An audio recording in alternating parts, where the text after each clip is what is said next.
Muchas bendiciones, hermanos católicos y amigos. La paz del Señor esté con cada uno de ustedes. Y gracias por escucharnos por este canal Defiende tu Fe Católico. Mi nombre es Oscar. Un saludo para todos ustedes y gracias por su apoyo. También recordándote que puedas suscribirte a nuestro canal, y los que aún no lo han hecho, los invito a que lo hagan. También dale like al video para que YouTube lo pueda recomendar y así muchas personas verán, y es una manera de poder evangelizar. Bueno, los invito a que hagamos esta oración y lo vamos a hacer en el nombre del Padre, del Hijo y del Espíritu Santo. Amén. Dios te salve María, llena eres de gracia. El Señor es contigo. Bendita tú eres entre todas las mujeres y bendito es el fruto de tu vientre, Jesús. Santa María, Madre de Dios, ruega por nosotros pecadores, ahora y en la hora de nuestra muerte. Amén. Bueno, hermanos y amigos, estamos con otro tema más. Les dejo el video y deja tus comentarios. Y a este respecto, convendría hacer una observación importante para ateos, paganos, escépticos y demás realidad. Los que dicen que creerían en Dios, estarían dispuestos a creer en Dios, pero no existen pruebas evidentes que lo justifiquen sobradamente. Pues habría que hacer esta observación. A lo largo de la historia ha habido muchos pensadores y muchos fundadores de religiones, y muchas religiones falsas, aparte de la única religión verdadera, que es la religión mosaica, la religión de la antigua ley, y llevada luego a su punto culminante por nuestro Señor Jesucristo. Pero ha habido muchas religiones falsas y muchos pensamientos, muchos pensadores, fundadores de religiones y fundadores de textos cuya sabiduría en mayor o menor grado pues se ha expandido a lo largo de toda la humanidad. Podríamos hablar, por ejemplo, de Buda, de Confucio, del hinduismo, del Islam, del mismo judaísmo, después de que fue abrogado por la ley nueva. Y hay aquí una cosa curiosa. Todos estos fundadores de religión y todas las religiones que tales fundaron, que dejaron de existir o siguen existiendo, ninguna de estas religiones, ni siquiera el judaísmo actual, ni siquiera el islamismo actual, jamás han sido objeto de persecución. No lo han sido, ni lo son. Solamente el cristianismo y solamente la figura de Jesucristo, la persona de Jesucristo, ha sido perseguida, contestada, negada, burlada y ridiculizada a lo largo de los siglos y de una manera ya culminante en los momentos actuales.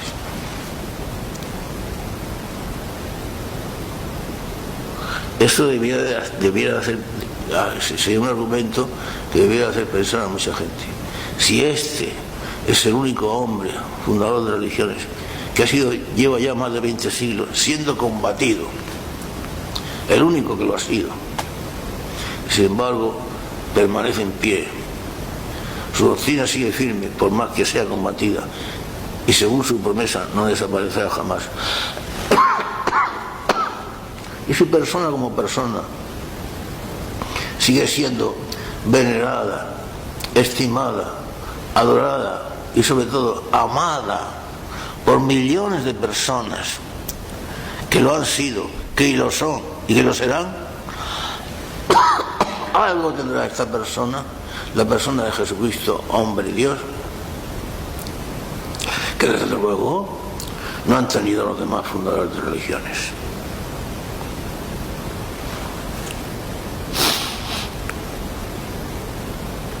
Pero estábamos diciendo que lo que denota el texto de hoy es una rabiosa oposición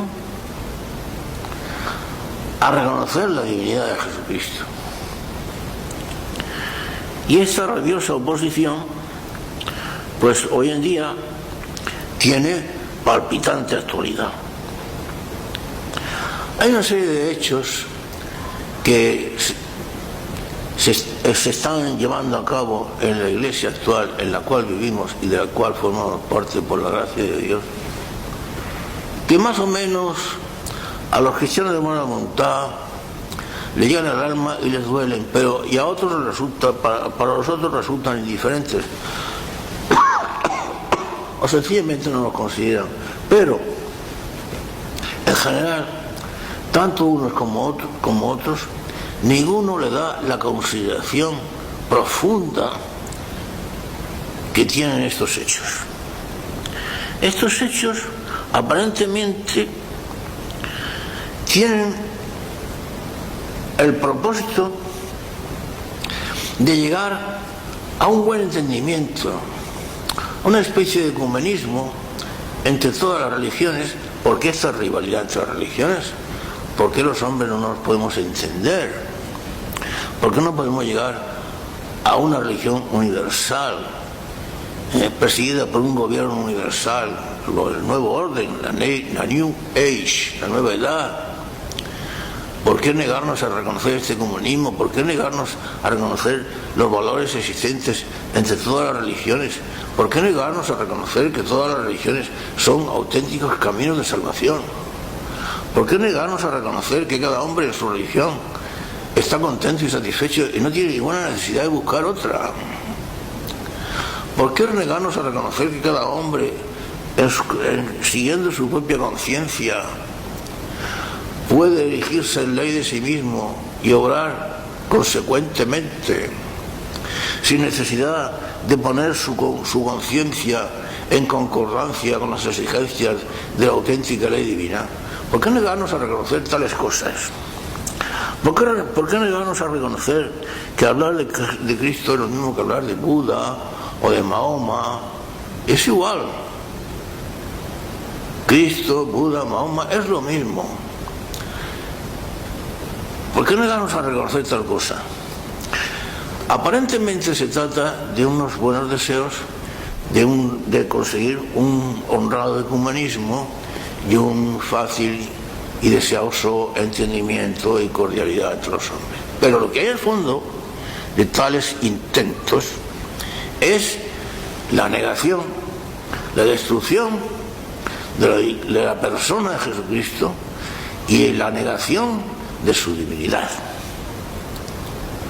Lo que aparentemente es un intento de buenas intenciones es en realidad un intento descarado, profundo, diabólico diríamos, de destruir de la mente de los cristianos o de los que fueron tales el recuerdo y el conocimiento y el amor y el respeto por la persona de Jesucristo y el reconocimiento de su carácter divino.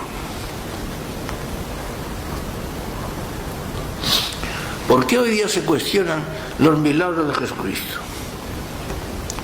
Hombre, se trata de hacer la religión más inteligible y más aceptable para el hombre de hoy, el hombre moderno, más abierto a las nuevas filosofías, a los nuevos conocimientos e investigaciones de la técnica, de los adelantos de la técnica. Pues hombre, a este hombre es un hombre mucho más exigente que el hombre, digamos, rudo de otras edades anteriores. No olvidemos que a la Edad Media se suele llamar la Edad Oscura. Entonces, pues una forma de hacer aceptable el Evangelio o de hacer más aceptable la figura de Jesucristo es, pues, explicar que sus milagros no tienen ningún carácter sobrenatural, que se pueden explicar de una forma absolutamente racional, sin necesidad de acudir a elementos sobrenaturales o milagrosos. El milagro es un concepto inventado por los teólogos o por las gentes piadosas, que no existen en ningún otro lugar más que en su propia mente. Intento de racionalizar, de humanizar, de explicar por la técnica, incluso por la magia o por los trucos o por la sugestión, los milagros de Jesucristo, pues no es más que eso. O bien se interpretan sus palabras, pues según los criterios históricos del momento, lo que se llaman las doctrinas historicistas. Sí, Jesucristo dijo esto, dijo lo otro, lo dijo de más allá, pero hemos de tener en cuenta que el Evangelio, como toda la revelación, ha de ser interpretada según la mentalidad del hombre en cada momento histórico.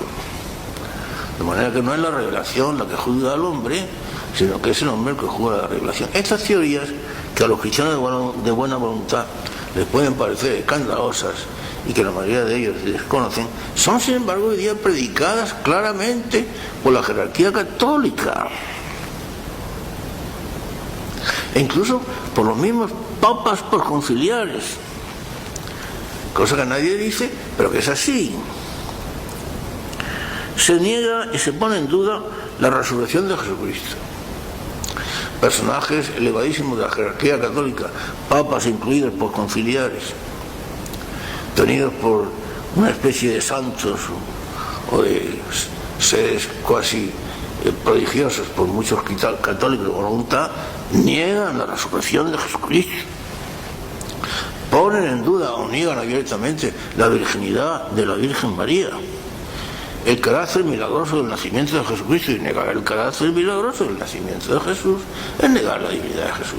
Pero ¿qué hay detrás de todos estos intentos? Pues el intento de borrar la figura de Jesucristo y de negar el carácter de la divinidad de Jesucristo y de eliminarlo por completo de la mente y del corazón de los católicos. Esta es la verdad. No se trata de un intento de buena voluntad de hacer una religión para todos, como el agua para todos, o la justicia para todos. Ni hay agua para todos, ni hay justicia para todos. Pues igual pasa aquí. No se trata de un intento de buena voluntad de hacer una religión para todos. Se trata de hacer una religión para nadie. De sustituir la religión revelada por Dios por la religión inventada por el hombre. Esta es la verdad, queridos hermanos míos. En la discusión, el enfrentamiento verbal entre Jesús y los judíos que nos cuenta hoy el Evangelio de San Juan, es un enfrentamiento que no solamente ha continuado hasta hoy, sino que ha llegado a su punto culminante, a su punto extremo. Se niega o se pone en duda o se niega abiertamente la existencia histórica de Jesús. El ecumenismo, la salvación universal. ¿Qué hay detrás de este ecumenismo, de religión para todos y de que todas las religiones son iguales y de la salvación universal? Las encíclicas de Juan Pablo II, que yo las he estudiado detenidamente, niegan la necesidad del bautismo y propugnan la salvación universal. Por el hecho de que Jesucristo se hizo hombre y tomó una naturaleza humana, todos los hombres estamos salvados. Y todos los hombres estamos salvados, se niega la necesidad del bautismo, se niega la necesidad de la redención, se niega la necesidad del purgatorio del infierno, se niega la necesidad del arrepentimiento y de la penitencia, y se niegan prácticamente todos los dogmas cristianos. Pero siempre el pueblo es el pueblo. Decía la Biblia antigua que el número de los tontos es infinito. Stultorum numerus infinitus es. Parece que en latín se entiende mejor que en español. El número de los tontos es infinito. Y así es la ignorancia popular, no es la maldad popular, es la ignorancia popular. Lo malo del caso es que muchos se empecinan en mantenerse en tal ignorancia y se empecinan en cerrar sus ojos para no ver la realidad. Se niega la transubstanciación. Se dice y se ha dicho por personajes, elevísimos personajes de la jerarquía católica, no quiero citar más nombres, lo podía hacer. Tengo documentación sobrada a disposición de quien lo desee. Se niega la transubstanciación y se dice que lo establecido en el Concilio de Trento como un modo de fe que el pan se convierte en el verdadero cuerpo, alma y divinidad de nuestro Señor Jesucristo, e igual el vino, son palabras que responden a conceptos filosóficos que tuvieron valor y prestancia en su época, pero que hoy día las modernas filosofías no los admiten, y por lo tanto tales definiciones dogmáticas no se pueden admitir, aparte de que las doctrinas inmanentistas y modernistas de hoy, propugnadas incluso por los papas, por conciliares, pues niegan que existan en la Iglesia dogmas perennes, verdades absolutas que tengan valor universal y irreformable. Lo niegan. Como niegan que existan concilios cuyo valor sea irreformable. Los concilios anteriores al Concilio Vaticano II se consideran obsoletos. Por ejemplo, el Concilio de Trento se considera obsoleto. Las disposiciones de los papas anteriores al concilio que condenan el modernismo se consideran disposiciones obsoletas. Por eso el modernismo con el Concilio Vaticano II pudo irrumpir como una verdadera inundación en la Iglesia, y vive y perdura en la Iglesia de hoy. Ya sé que estas afirmaciones asustaron a unos y escandalizaron a otros y serán negadas por otros, pero queridos hermanos míos, existe abundantísima, oceánica documentación al respecto, y los hechos no se pueden negar. Así es. Claro, se niega al negar la necesidad si todos estamos salvados, pues se niega la necesidad del bautismo. Pero es que no solamente se niega la necesidad del bautismo, se niegan y se destruyen prácticamente todos los sacramentos. La Eucaristía, por supuesto, que ha pasado de ser el cuerpo y la sangre del Señor y el sacrificio de la muerte del Señor, hecho actualidad en el altar, en la Santa Misa, no que se repita, pero sí que se hace actual en el momento presente, se convierte en una simple comida de hermandad. La confesión, pues se niega la necesidad del arrepentimiento e incluso de confesar los pecados. Basta que usted llegue delante de los sacerdotes y se ponga de rodillas, ya está usted manifestando su arrepentimiento, y con eso basta. Pero eso es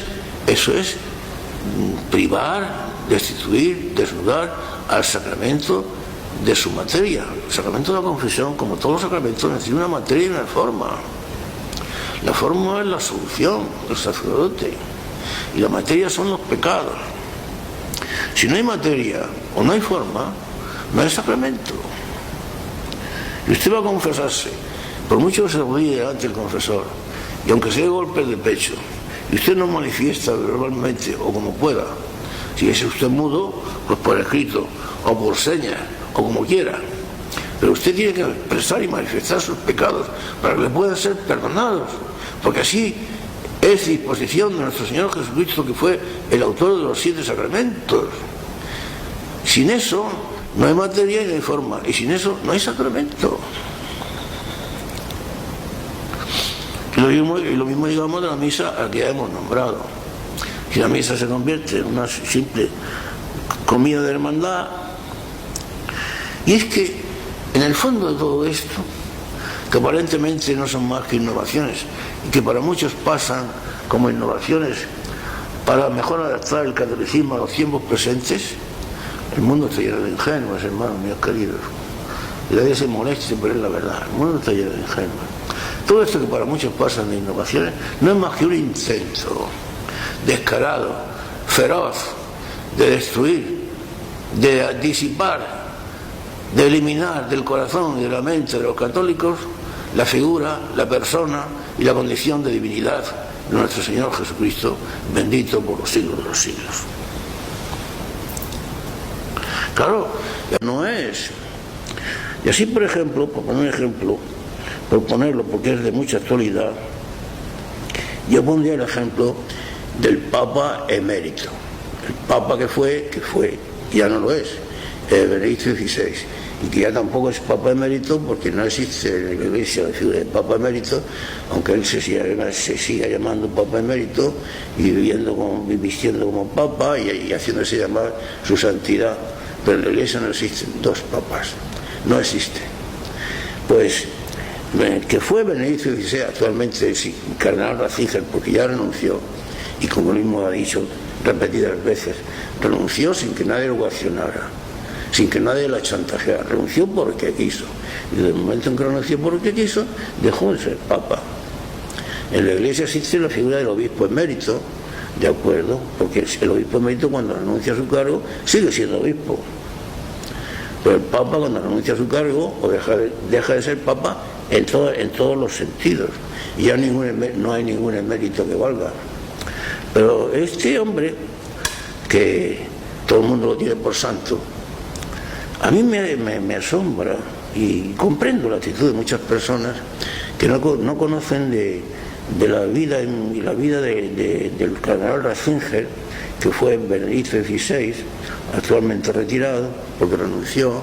No conocen más que la propaganda o lo que han leído en la prensa o oído en la radio o en algún librucho. Yo me permito decirles con todo respeto que llevo años siguiendo la pista y estudiando la persona y los escritos y la espiritualidad y la filosofía y la teología del cardenal Ratzinger y de Benedicto XVI. Y puedo decir que Benedicto XVI es un hombre, que el que fue Benedicto XVI, cardenal Ratzinger, es un hombre con todos los respetos. Yo lo admiro como persona, es una persona respetable, pero es un hombre modernista. Es el hombre que fue a Asís a adorar a Buda en Asís. Es un hombre que, sabiendo que la Iglesia es monárquica, que Jesucristo instituyó un solo jefe de la Iglesia, San Pedro, y en él a sus sucesores. Sobre esta piedra edificaré mi iglesia y habrá un solo rebaño y un solo pastor. Sin embargo, siempre ha defendido la colegialidad de la Iglesia. Hasta el punto, hace pocos días precisamente, su secretario particular dijo, secretario particular no él, sino su secretario particular dijo que el oficio del Papa, el oficio petrino, tenía dos vertientes. El oficio petrino como contemplativo, que correspondía a Benedicto XVI, y el oficio de la acción activo, que correspondía al Papa Francisco Bergoglio. Esto lo dijo el secretario de Benedicto XVI, que por cierto el Papa Francisco, que también siempre ha defendido la colegialidad de gobierno de la Iglesia y que nunca ha sido partidario del Papa, del Papa como persona monárquica defendiendo la Iglesia, que incluso él siempre se ha autotitulado como obispo de Roma más que como Papa, salió corriendo al quite diciendo alto, que moto sí que tengo, que de hoy papas en la Iglesia hay uno solo que soy yo. Menos mal, en eso tenía razón. En eso el Papa Francisco tenía toda la razón, que papas en la Iglesia hay uno solo que soy yo. Bueno, este hombre que dice que se dedica a la contemplación, pues yo no tengo ninguna duda que se dedique a la contemplación, pues lo tengo por una persona respetable, pero ¿cómo se puede dedicar a la contemplación un hombre cuya fe en Jesucristo es muy dudosa? Su historia de Jesucristo contiene muchísimos errores. Sus encíclicas contienen muchos errores. Su versión de Jesucristo sobre la divinidad de Jesucristo es más que dudosa. Niega la resurrección de Jesucristo. Duda en el nacimiento virginal de Jesucristo, de la Virgen María. Lo niega, lo pone en duda.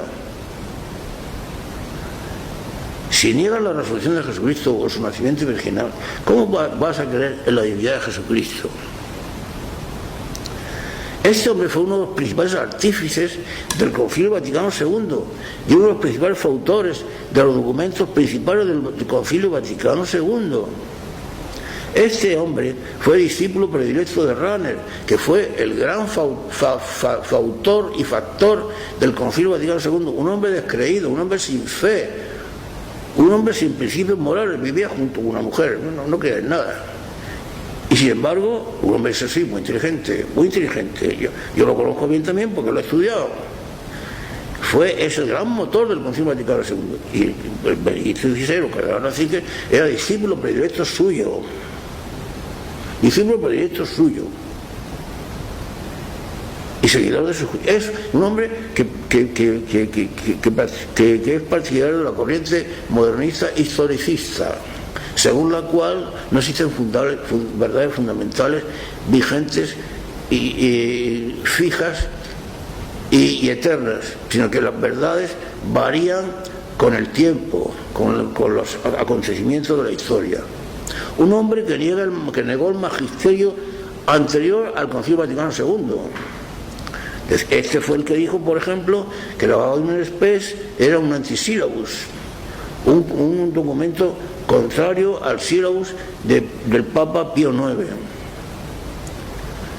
Contrario y que las encíclicas del Papa San Pío X, en las que condenaba el modernismo, que estaban pasadas de moda, obsoletas y que ya no estaban vigentes, etcétera, etcétera, etcétera. Yo, con todo respeto, pero esta facción del catolicismo, tan devotos del cardenal Ratzinger, antes Benedicto XVI, pues yo, hombre, no lo entiendo. El respeto y la consideración sí los entiendo, pero la creencia en lo que esta gente llama el Papa Santo, pues dejemos que sea de Dios el que califique de santo a los que realmente lo son. Cualquiera sabe. Ese calificativo lo da Dios, no lo damos los hombres. No te olvides de suscribirte a nuestro canal. Dale like al video para que YouTube lo pueda recomendar a otras personas y activa la campanita de notificaciones. Deja tus comentarios y nos vemos en un próximo video. Bendiciones.